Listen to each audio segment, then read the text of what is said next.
Welcome back, ladies and gentlemen, to our final day of Chapter 4. We are looking at 4.3, Scope of Inference, and the challenges of establishing causation. By the end of this video, you will be able to describe the scope of inference that is appropriate in a statistical study. Don't forget to try the problems. Now you can find this information if you read through pages 297 to 299 for this first section. So 4.3, Using Studies Wisely. First of all, what is inference? We keep talking about inference. Now, when we make inference in statistics, we draw conclusions that go beyond the data at hand. All right, so we're drawing conclusions that go beyond the data. There are different kinds of inference, right? When we do inference for sampling, right, what type of inferences can we make with sample data? Now, when the members of a sample are selected at random from a population, we can use the results to draw conclusions about the population itself. Now, as we're drawing those conclusions, we have to keep in mind that there will be some variability. So what is sampling of variability and what is margin of error? These are technical terms that you need to know in order to be able to talk about this. So sampling variability refers to the fact that different random samples of the same size from the same population will give different estimates. The margin of error refers to how far we expect the estimate to be from the truth at most. Now, the truth meaning the same measurement from the population. The margin of error does not correct for bias, just variability. Right? Please keep this in mind. If you have bad data, you have bad data. You have to throw it out and start over. Right? The margin of error just refers to variability, not any errors that happened along the way. All right, it's just variability that happens through the random selection process. Now, what is the benefit of increasing the sample size? Why do we want to have a larger sample size? Well, increasing the sample size will increase precision. Precision is what lessens variability, and it will reduce the margin of error, how far we expect the estimate to vary from the truth at most. All right, sample size does not increase accuracy. Accuracy refers to the bias. It does increase precision, meaning that things will be less variable. Now, the scope of inference, right? For this section, you'll want to read pages 303 to 307. The scope of inference describes the extent to which we can make conclusions, right? How far can we go? I've spoken before about how journalists often kind of bend the rules of statistics and how studies should be used or how data should be used. This is an important one to know, right? When is it okay to make an inference about a larger population? Right? Inference about a population means drawing a conclusion about the larger population based on sample data. Sample data refers to data taken from a sample, which is then taken from the population. Now, in order to be able to make inference about a population, that requires that the individuals taking part in the study be randomly selected from the population of interest. So think about the conclusions that we could make based on the data found in the Federalist Papers activity and the Sunflowers activity. Right? Those both dealt with random sampling. When is it okay to make an inference about cause and effect? Now, inference about cause and effect, that means drawing a conclusion from the results of an experiment that the treatments caused the difference in the responses. Now, this requires a well-designed experiment in which the treatments are randomly assigned to the experimental units and we have statistically significant results. All right. In order to make inference about cause and effect, to say that your treatment caused the effect we measured in the response variable, the treatments have to have been randomly assigned in a well-designed experiment, one that follows all the principles of experimental design, not just random assignment, but control, replication, comparison, and we need to have statistically significant results. So let's kind of break this down. All right, we have this chart here. When we're looking at the scopes of inference, we need to answer two questions. One, were individuals randomly assigned to groups? If yes, then you can make an inference about the population. If no, then you cannot make an inference about the population.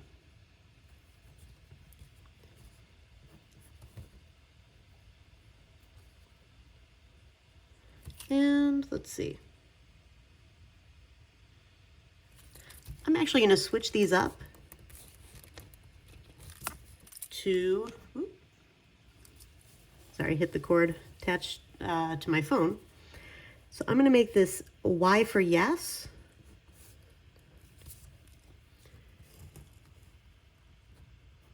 And an N for no. We're individuals, oops. I got that completely switched around. Now I'm actually going to leave this in the video because I want you guys to remember that none of us expect you to be perfect. There's nothing wrong with making a mistake as long as you go back and you reread and you make sure that you're answering the questions correctly. I read these in the completely wrong order. Were individuals randomly assigned to groups? That's what determines cause and effect. So that's the one where I need to say yes here. So if yes, then yes, I can make this type of inference. And if no, then no, I cannot make that type of inference. And then were individuals randomly selected from a population? If yes, then yes, I can make inference about the population. And if no, then no, I cannot make inference about the population. Now notice what happens here. If we randomly select from the population and we randomly assign to groups, then we can make inference about the population and determine cause and effect.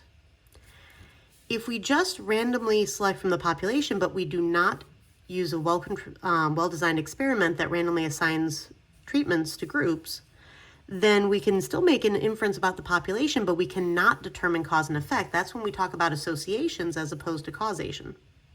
So some observational studies are in this category. Experiments very rarely have much of an impact if it's ethical for us to randomly select from the population. So most experiments are actually run using volunteers. So we're not necessarily selecting from the population, so we cannot make inference about the population, but we can make inferences about cause and effect. So a lot of experiments fall into the category of being able to determine causation, but not being able to then infer about the larger population in terms of causation. Right? We'll get back to this concept here in just a moment. Now, if individuals were not randomly selected from the population and they were not randomly assigned to treatment groups, then you cannot make inferences about the population. You also cannot make inferences about cause and effect. And some observational studies fall into this category, and there's not really much that we can say about them when that happens.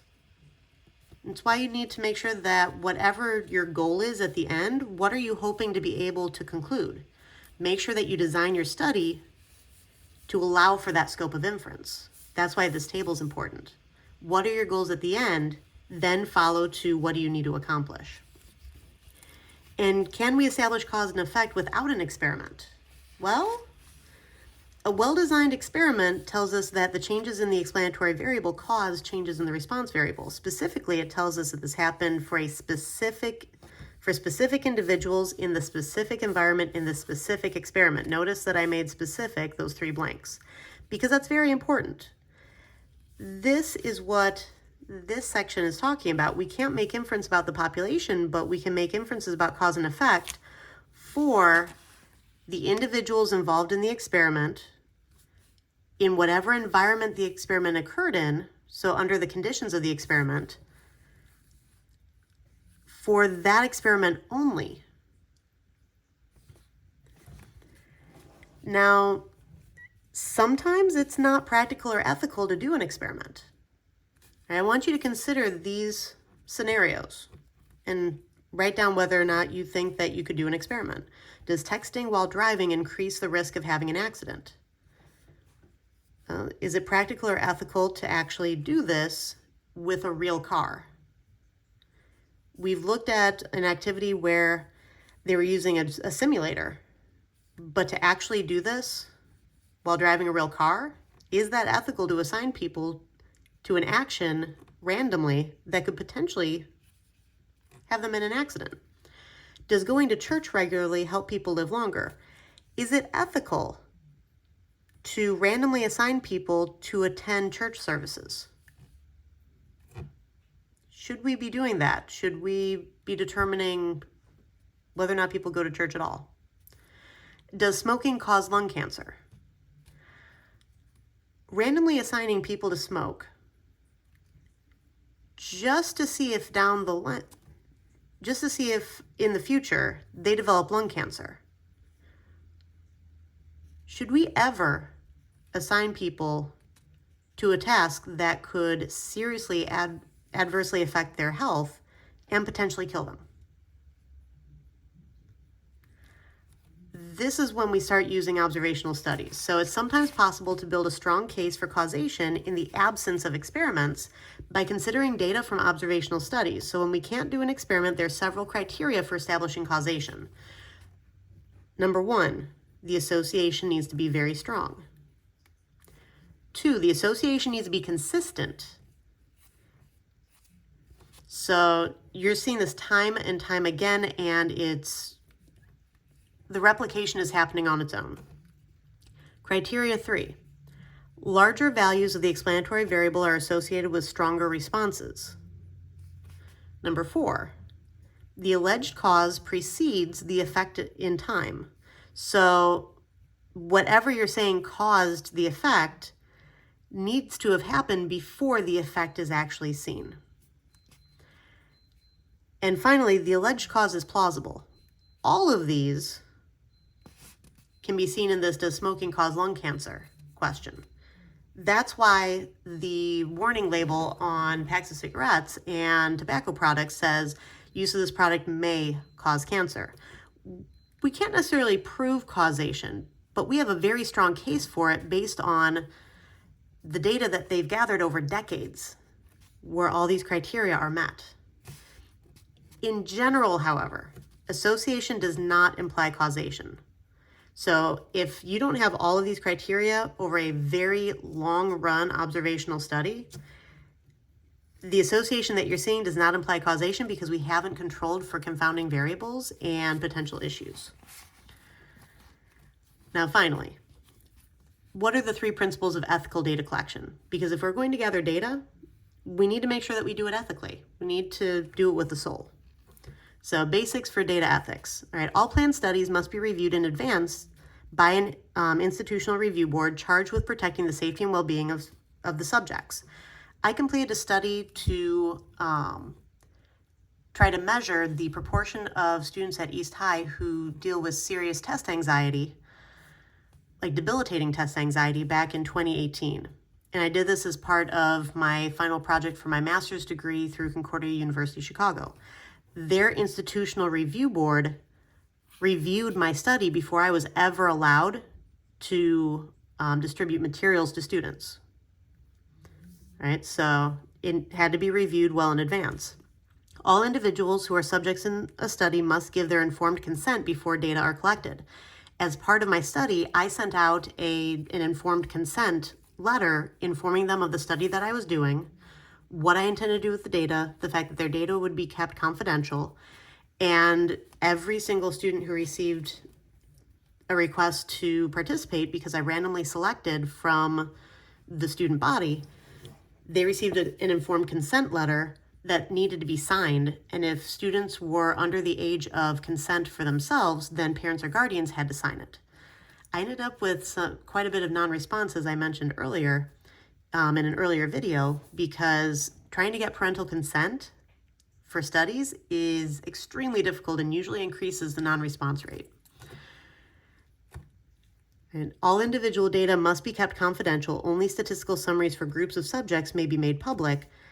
No one's name appeared in the write-up of my study. I'm the only one who ever saw the individual data. Even when I was submitting to my professor, names were replaced with numbers. No one saw the names of the individuals, only me. Had to be kept confidential. All right, that is the end of our Chapter 4 notes. Please do work on your next assignment, and I will see you in class.